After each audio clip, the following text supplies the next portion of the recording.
Donc bonjour, je me présente, Pierre Couturier, je suis actuellement en stage à la Maison de la Pêche. Donc, mon stage consiste à passer mon diplôme de brevet professionnel en tant qu'animateur, moniteur, guide de pêche. Donc aujourd'hui nous allons essayer de prendre un peu différents carnassiers, donc tels que le brochet, le cendre, éventuellement du silure. Donc nous sommes sur la commune de Levallois. Donc la partie de pêche va se passer sur la Seine. Donc on va avoir un petit peu le matériel qui va être nécessaire à cette partie de pêche. Donc tout d'abord la canne.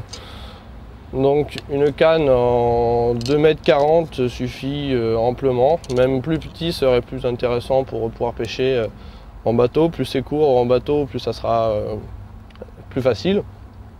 Donc après au niveau du fil, donc là on est monté sur un 25 centièmes avec un avançon en fluorocarbone.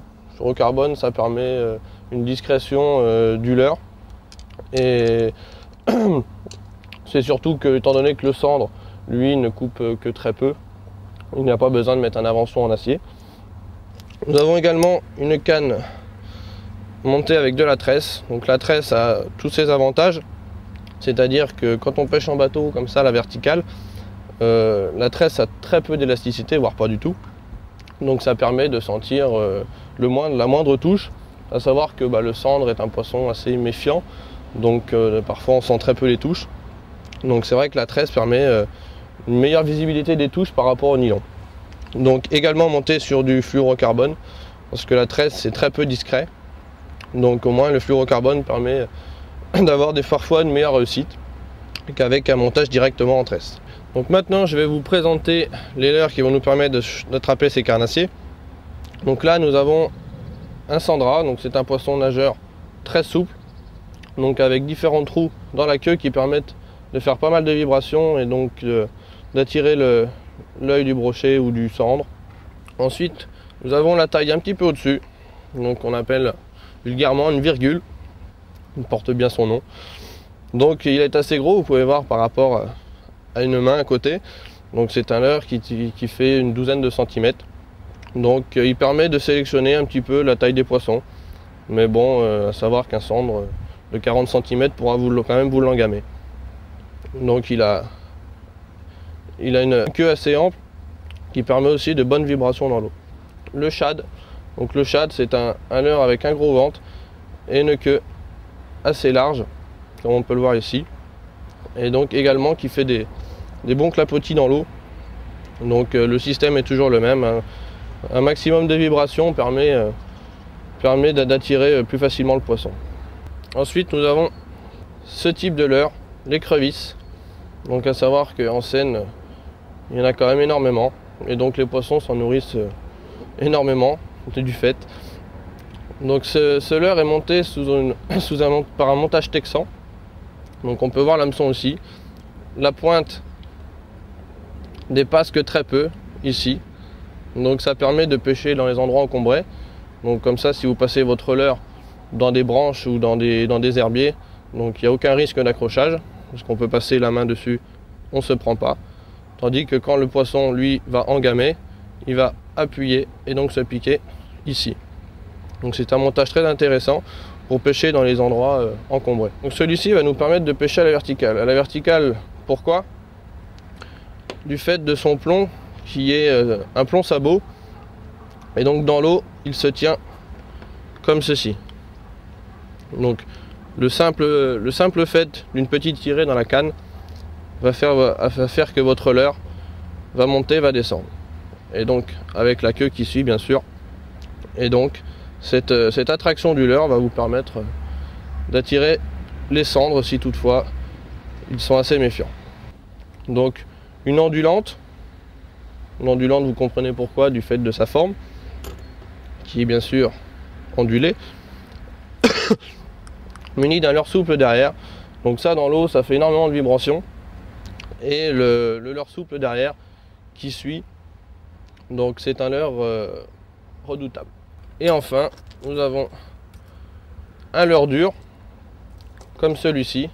Donc celui-ci, c'est un crankbait, donc qui permet de prospecter bien le fond, Donc à l'aide de cette grande palette, à savoir plus la palette est longue, plus le leurre va plonger profond.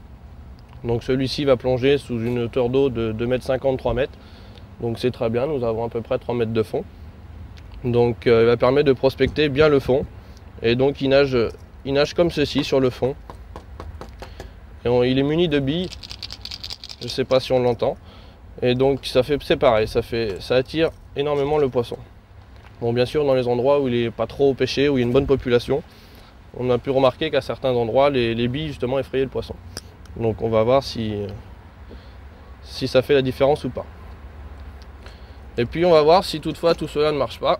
On va pouvoir essayer de pêcher, si j'arrive à me détacher, avec la monture, donc l'éternelle monture Dracovic, que tout le monde connaît. Donc monter sur un poisson vivant, donc que l'on tue au préalable. Donc on aura l'occasion de voir cette monture durant notre partie de pêche. Ça sera plus explicite. Donc ça c'est un shad un peu plus petit que ceux qu'on a pu voir tout à l'heure. Donc avec une petite couleur assez claire sur le dessous et assez foncée sur le dessus, donc ça montre bien un peu l'imitation des gardons, des ablettes qu'on peut avoir. Donc même si la forme c'est pas tout exactement la même chose, mais au moins le contraste des deux couleurs, donc c'est assez similaire. Donc lui il y a eu pas mal de succès. On peut voir les nombreux coups de dents qu'il y a eu, donc soit par les brochets, soit par les cendres. Donc de chaque côté bien sûr. Donc c'est un leurre très bon. Donc on va essayer de... Celui-là on va peut-être le changer quand même, mettre un peu plus neuf. Celui-là il va devenir un leurre de collection bientôt celui-là. Il va finir... ça serait dommage s'il finisse dans la gueule d'un cendre. Il a réussi à survivre jusque là, mais là on va essayer de le garder celui-ci. Donc voilà pour ce qui est des leurres.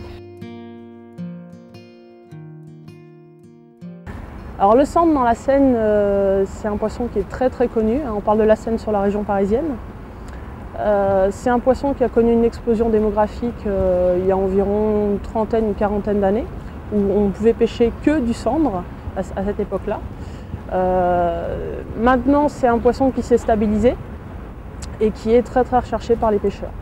Alors sur la Seine, vous avez du cendre, vous avez du brochet, vous avez de la perche, vous avez également du silure. Et là, on va s'occuper plus particulièrement du cendre. Et sur certains endroits où on est pratiquement sûr qu'il y en ait, ou au moins où on sait que ce sont des postes où ils ont l'habitude de se mettre sur cette période de l'année.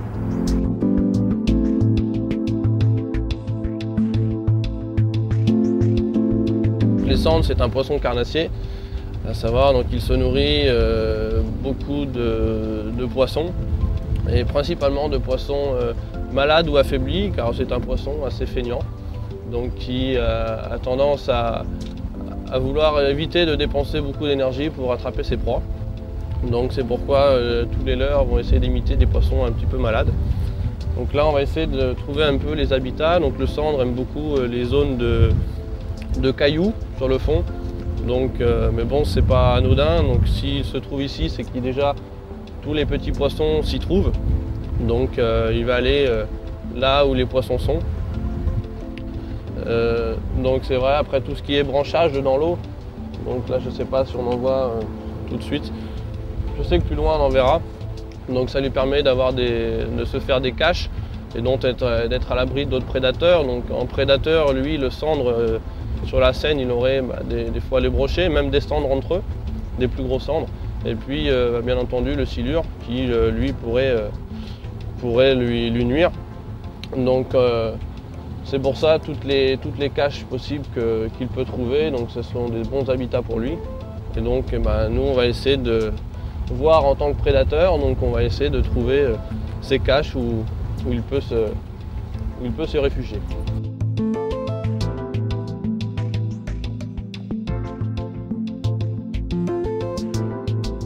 Donc là cette monture là, donc c'est un montage que l'on fait, ça ne suffit pas de lancer et de ramener, il faut animer aussi son poisson. Donc déjà on On laisse la monture descendre sur le fond. Et ensuite c'est des coups de canne, comme cela, pour animer son poisson. Je vais essayer de le faire monter en surface, vous montrer un petit peu l'animation qu'il peut avoir. Donc là je ne sais pas si on le voit bien. Donc le cendre lui se pêche principalement l'hiver, parce qu'à savoir que l'hiver les poissons, tous les petits poissons dont ils se nourrissent ont tendance à se cacher. Donc beaucoup de poissons se nourrissent moins l'hiver, donc ils se cachent, ils se réfugient dans des endroits assez peu accessibles. Et c'est pourquoi le cendre, lui, c'est pas se nourrit plus, mais c'est surtout qu'il a moins de nourriture à portée de main, et donc il est plus facile à attraper. Donc, mais c'est un poisson que l'on prend plus facilement l'hiver. Ça marche bien mon leurre encore. Ouais, ça marche bien. Voilà, vous avez bien.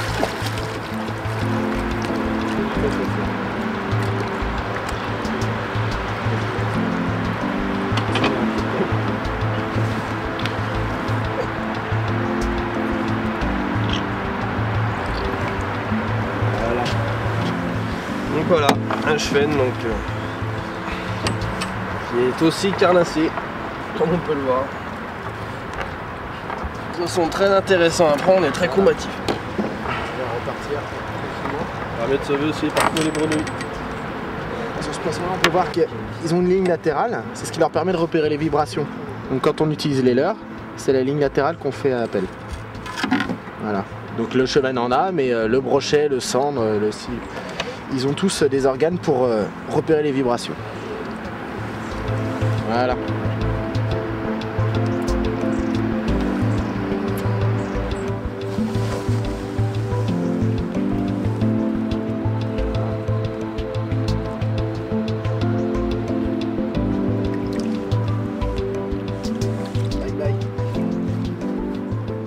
On va essayer de mettre des leurres un petit peu plus lourds parce que c'est vrai que la Seine a l'air de couler assez rapidement. Donc c'est vrai qu'on va essayer de monter un petit peu en poids de leurre.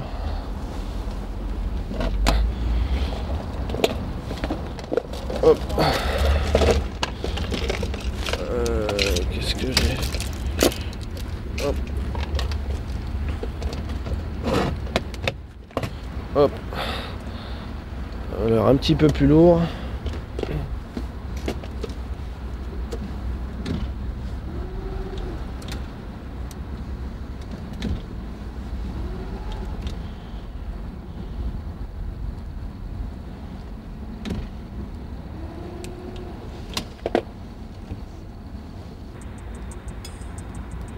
Hop.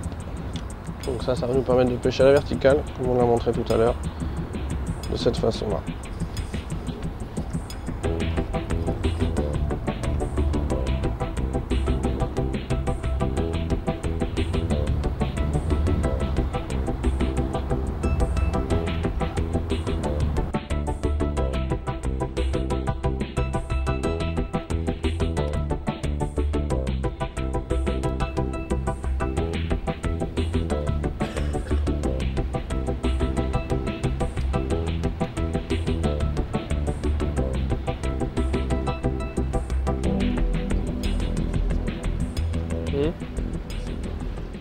L'avantage d'être en bateau, c'est de pouvoir pêcher directement à l'aplomb du bateau, donc éviter de faire des lancers. Donc déjà, ça permet de faire déjà moins de bruit, parce que bon, à l'heure assez lourd, parce que là il faut pêcher assez lourd. Donc à l'heure assez lourd qui tombe dans l'eau, bon bah ça fait quand même un petit peu de bruit, donc le poisson peut se méfier à force d'être pêché. Donc là, c'est vrai que l'avantage, c'est de pêcher directement sous le bateau, et donc ça te permet de manier beaucoup mieux son leurre avec un simple geste du poignet. Donc c'est vrai que c'est très plaisant. Et puis la simple dérive du bateau permet tranquillement de manier son leurre et de faire une dérive sur une centaine, 200 mètres. Donc c'est vrai que c'est très intéressant. Puis bon, bien sûr, comme on peut le voir en face, c'est très peu accessible du bord. Donc c'est vrai que l'avantage du bateau, c'est d'accéder à des endroits qui ne sont pas accessibles du bord.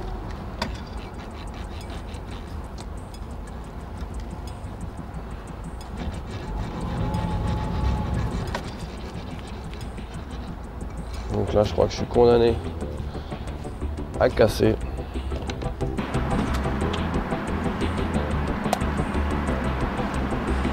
Voilà ce qui arrive, on s'accroche. La perruque. Et la tirette sinon. C'est une canne en gaz. Non. Ça le faire ou pas? Oui, oui, mais je vais remettre un autre.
Le cendre, c'est un poisson de couleur un petit peu argenté, qui a une caractéristique, c'est de chasser en groupe.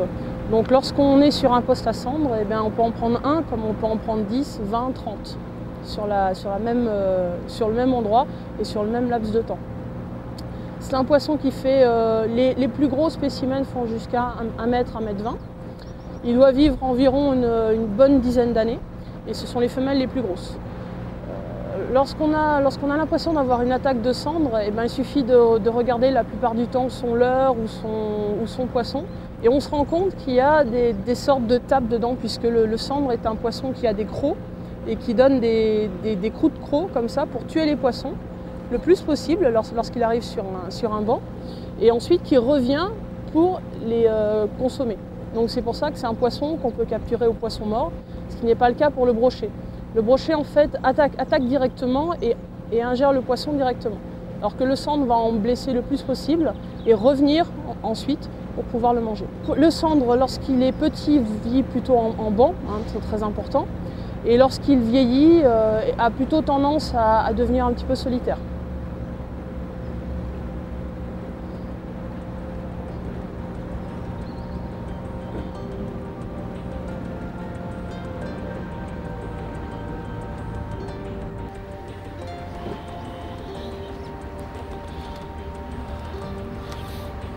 Je pense que c'est un cendre, on va voir.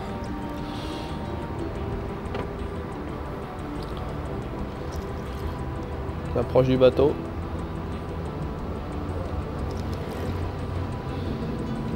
C'est un cendre. Un beau cendre d'ailleurs. C'est un beau cendre.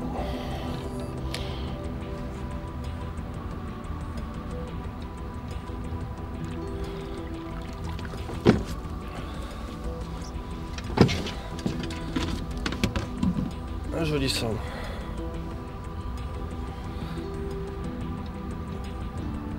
Celui-là en taille, il va faire 55, 60, 55.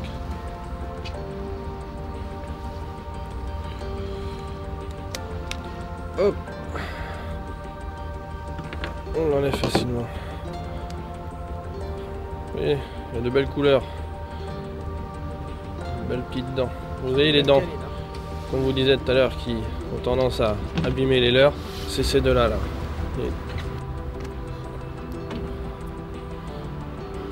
Très heureux, toujours heureux quand on prend un joli poisson.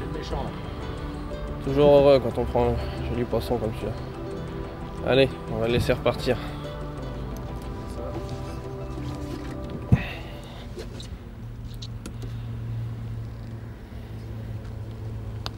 Hop.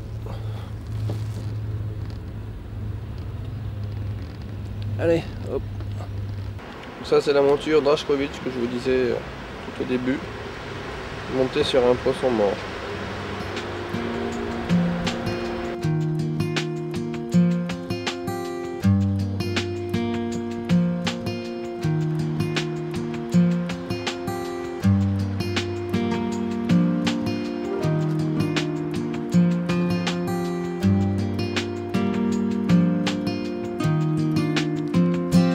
Il faut savoir que 80% des eaux usées de Paris sont retraitées maintenant. Alors c'est sûr que c'était un fleuve qui était très sale par le passé. Il y a une quarantaine d'années par exemple, c'était un fleuve qui était très sale, qui était très pollué. Maintenant on retraite les eaux usées, ce qui fait qu'on a une eau certes qui n'est pas potable, qui n'est pas buvable, mais une eau qui est de bonne qualité pour que puissent y vivre des poissons. C'est pour ça que dans la Seine, il y a environ une trentaine d'espèces de poissons maintenant, dont le sandre, qu'on pêche aujourd'hui. Alors la Seine a aussi une particularité, c'est que les pêcheurs ont fait en sorte de se rapprocher de tout ce qui était grandes instances, institutions, etc., qui s'occupent justement de l'assainissement de l'eau sur l'agglomération parisienne. Vous avez une société qui s'appelle le SIAP, qui s'occupe de ça, et on s'est rapproché d'eux pour voir comment faire pour allier le traitement des eaux usées, et donc les rejets dans la Seine, et la vie aquatique. Donc issu de ça, il y a eu des concertations et il y a un projet qui est sorti, c'est ce qu'on appelle des îlots de survie. Alors les îlots de survie, c'est des grands ballons d'oxygène pur en fait, qui se déclenchent lorsque vous avez le taux d'oxygène qui descend sous un certain taux.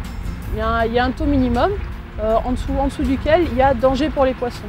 Donc à ce moment-là, vous avez des sortes de gros bulleurs qui se mettent en marche et qui diffusent de l'oxygène dans l'eau. Ce qui fait que vous avez tous les poissons qui vont se rapprocher de cette source d'oxygène et on évite une grosse pollution comme on a pu y avoir il y a une dizaine d'années à peu près. Alors il y a un problème de manque d'oxygène suite généralement aux gros orages. Quand on a de très gros orages, le réseau d'assainissement de Paris est pas assez, c'est en cours, hein, mais il n'est pas assez grand encore pour absorber les eaux pluviales. Lorsque vous avez des grosses pluies, déjà vous avez une baisse de la tension. Et en fait, le taux d'oxygène baisse aussi. Lorsqu'on a un très gros orage, on a un lessivage des sols sur tout ce qui est ville. Donc il y a des hydrocarbures, il y a des saletés, il y a de la matière organique, il y a plein de choses qui va se déverser directement dans la Seine parce que justement le réseau d'assainissement à certains endroits n'est pas assez important pour le retenir. Donc pour délester, vous avez des grandes canalisations qui donnent directement dans la Seine. Donc justement, c'est lorsqu'on a ces très gros orages qu'il y a vraiment des risques de baisse de l'oxygène et donc de risque de mortalité pour les poissons. Et donc ces îlots de survie sont là pour pallier à ce problème. Tac, ça y est, c'est bon.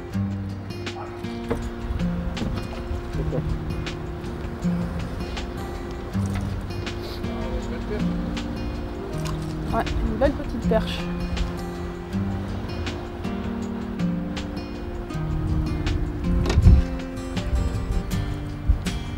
Et voilà, donc on était venu pour prendre du sandre. On a déjà pris un petit chêne, maintenant on prend une petite perche. Enfin une petite perche, une jolie perche on va dire. Ça arrive parce que dans une partie de pêche, parfois on part sur un poisson et puis on se retrouve avec pas ce qu'on attendait. Mais sinon c'est intéressant parce que c'est un poisson qui est de la même famille que le sandre, c'est un percidé. Et on le voit bien parce que sur la dorsale, il y a les deux nageoires qui sont caractéristiques. Deux nageoires dorsales, la première qui est très épineuse et la deuxième un petit peu plus souple. Et c'est deux poissons qui ont cette caractéristique-là. Et qui ont aussi la caractéristique de chasser en bande, contrairement à d'autres poissons. Et elle pourra rejoindre ses petites camarades. C'est très important de réoxygéner le poisson, justement pour lui donner toutes ses chances.